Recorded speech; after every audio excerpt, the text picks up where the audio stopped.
Most people look at a $100 bill and see a pair of shoes, a fancy dinner, or a tank of gas. They think the only way to actually get rich is to inherit a small fortune, win the lottery, or get lucky on a viral meme coin. But while everyone is out there hunting for a moonshot, Mark is doing something that looks like a total mistake to the average person. Mark earns significantly less than his neighbor, yet his net worth is 3 times higher. He isn't working more hours, and he didn't get a secret tip from a hedge fund manager. He simply mastered one boring, quiet habit that his neighbor completely ignores. I'm going to show you how Mark turned a basic $100 decision into a massive wealth engine, and exactly why your brain is currently wired to stop you from doing the same thing. Mark is a guy you've probably met 1,000 times. He works a standard 9 to 5, enjoys a high-quality cup of coffee in the morning, and drives a car that's reliable but certainly won't turn any heads at a stoplight. He isn't a monk. He doesn't spend his weekends counting pennies or eating nothing but ramen noodles. In fact, he takes a nice vacation every summer and doesn't stress when the check comes at a restaurant. On paper, Mark is the definition of average. Then there's David. David lives 3 doors down and makes about $20,000 more per year than Mark. David has the newest electric SUV, the premium gym membership, and a wardrobe that looks like it belongs in a magazine. But if you sat David down and asked to see his savings account, you'd find a very different story. Despite his high salary, David is perpetually stressed. He's one bad month away from a total financial meltdown. He feels like he's running on a treadmill that keeps getting faster, yet he never moves an inch forward. The conflict here is a paradox.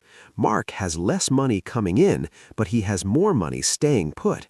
He's building an empire in the shadows, while David is just financing a lifestyle he can't actually afford. The secret isn't a complex trading strategy or a side hustle that takes up 20 hours a week. It's an invisible script that Mark runs every Tuesday morning. It's a psychological trick that removes the need for discipline entirely, allowing Mark to get wealthy while he's sleeping, while David is busy working overtime just to pay interest on a life he doesn't even have time to enjoy. To understand why David is struggling, we have to look at the biology of the human brain. Our ancestors didn't have savings accounts or stock portfolios. If they found a high-calorie fruit tree or successfully hunted an animal, the most logical move was to consume everything immediately. Saving for the future didn't exist because the future wasn't guaranteed. We're the descendants of the people who ate today to survive tomorrow. This means your brain is literally wired for immediate survival, not long-term wealth. This creates a massive blind spot called lifestyle creep. When David got his last big promotion, he didn't think about his retirement. His brain gave him a massive hit of dopamine and told him he deserved a bigger house and a faster car. Every time his income goes up, his expenses rise to meet it, leaving his net worth at 0. The problem is that spending $100 provides an instant chemical reward. You get the new gadget, you feel the excitement, and you get that new purchase smell. Seeing $100 sit in a brokerage account, however, feels like nothing. It's just a number on a screen. There's no immediate dopamine hit for being responsible. Your brain views that $100 in the bank as missing money, like you've been deprived of a meal. Until you realize that your biology is working against your bank account, you will always be a victim of your own impulses, just like David. Most people try to build wealth using willpower. They tell themselves, this month I'm going to be better. I'll spend what I need, and whatever's left over at the end of the month, I'll save. This is a recipe for failure. Relying on willpower is like trying to hold your breath indefinitely. Eventually, you're going to gasp for air. By the end of the month, there is never anything left over because life always finds a way to be expensive. Avoiding this is where Mark structured his advantage. He stopped making decisions. He set up a system where $100 is automatically pulled from his checking account every single week and moved into an investment fund before he even sees his paycheck. This is the set and forget system. Because the money is gone before it hits his spending brain, Mark never has to choose between a nice dinner and his future wealth. Psychologically, the $100 becomes invisible.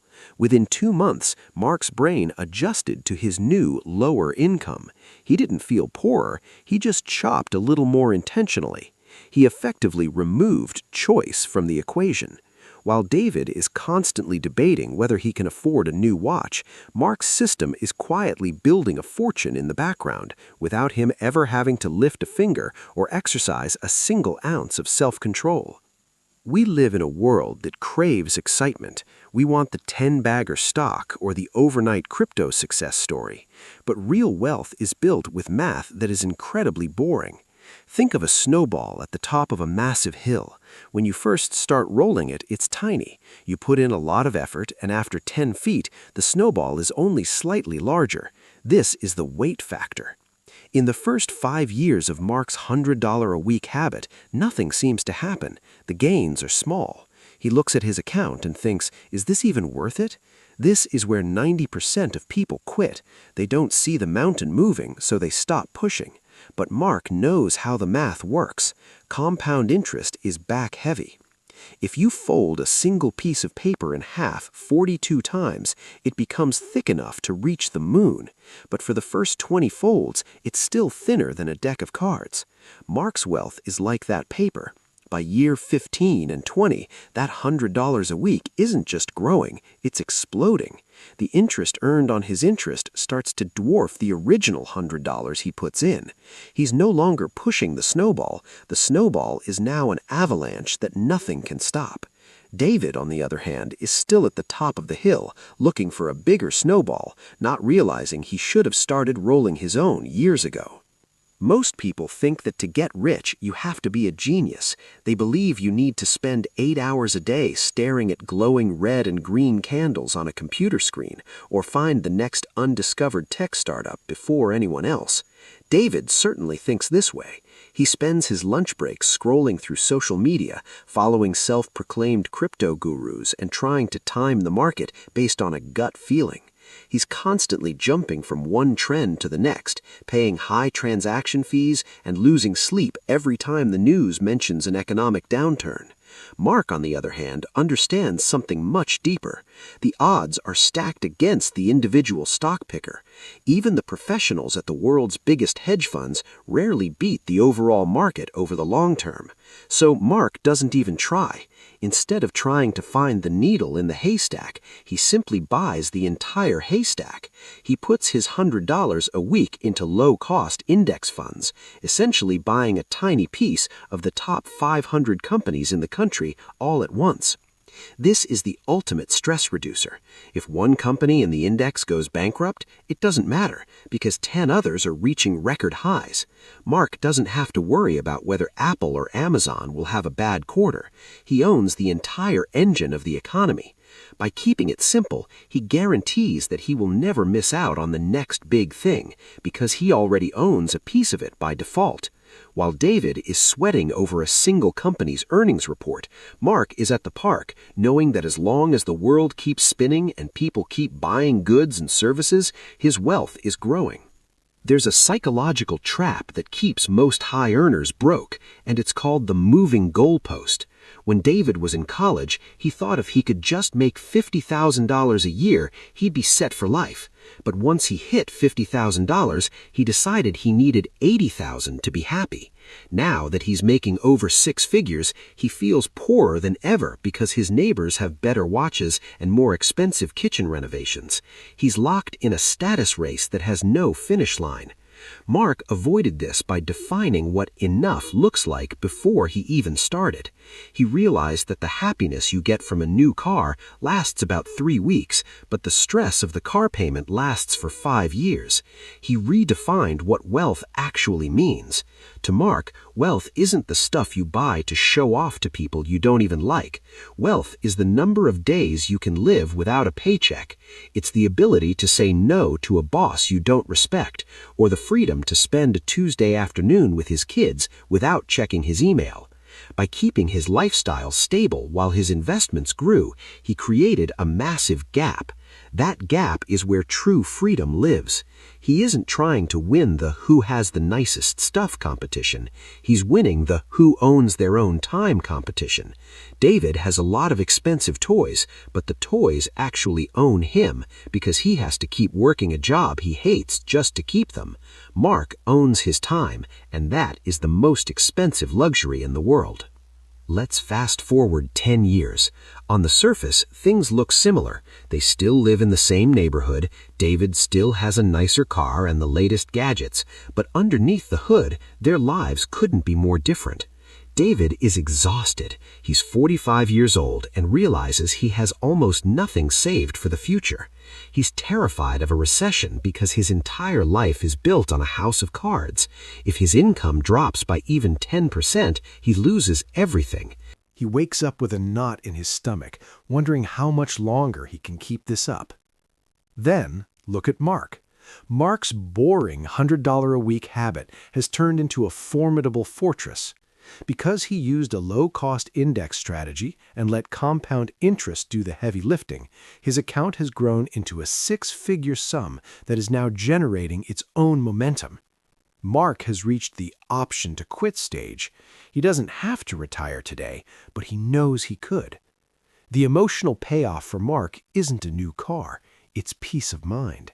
When his water heater breaks or his car needs a new transmission, it's not a tragedy, it's just a minor inconvenience. He has a buffer against the world's surprises. While David is constantly reacting to life with fear, Mark is responding to life with calm. He transformed his future not by doing something heroic, but by doing something small and consistent that his brain tried to talk him out of every single week. Building wealth doesn't require a miracle or a genius-level IQ. It requires the courage to be boring in a world that is obsessed with excitement. Mark's story isn't a fairy tale, it's a blueprint that is available to almost anyone. The hardest part isn't the math, it's the first step. Your brain is going to tell you that $100 isn't enough to matter, or that you should wait until you're making more money to start. Do not listen to it. That is the evolutionary trap trying to keep you in survival mode. I want to give you a simple challenge. Don't worry about the next 10 years today. Just focus on this week. Log into your bank account and set up one automated transfer. It doesn't even have to be $100. It can be $50 or even $20. The amount matters less than the system. Once you automate it, you've won the biggest battle. You've taken the decision out of your own hands. True wealth is quiet. It doesn't shout, it doesn't wear designer logos, and it doesn't care what the neighbors think. It's the $100 you didn't see, working tirelessly in the dark, building a future for a version of you that you haven't even met yet. Start today. Let the system run and give yourself the gift of eventually owning your own time.